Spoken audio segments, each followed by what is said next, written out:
Kaya pala ganito ang naging resulta ng kapalaran ko. Kasi alam ng Diyos na kaya ko. Sa edad kong to, napagod na akong magmadali. Kaya lahat ng ginagawa ko ngayon, ini-enjoy ko na lang. Siguro sa dami na rin ng aking pinagdaanan, napagtanto ko na ang buhay ay mas malawak at mas mahiwaga pa sa mga problemang dumarating sa buhay natin. Tumatanda na tayo, baka sa kakahabol natin sa masagana at maayos na buhay, ay hindi na natin nai-enjoy ang buhay. Baka nabubuhay na lang tayo dahil nape-pressure tayo sa sasabihin ng ibang tao. Marami na rin akong mga naging maling desisyon sa buhay, pero lahat yun nagsilbing aral sa akin at natuto ako sa mga pagkakamali ko. May mga taong sobra nating mamahalin at bibigyan ng halaga, pero ibabalik lang sa atin ay kabiguan at matinding trauma.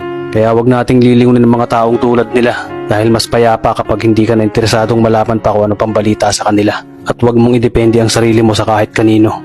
Tandaan mo, kahit sarili mong anino, iiwan ka din nito kapag madilim na ang paligid mo.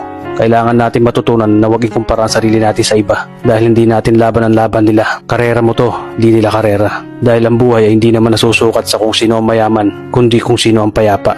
Kaya galingan mo lang palagi tol dahil napakaraming tao mapanghusga, hihilahin ka pababa at lagi mo tong tatandaan.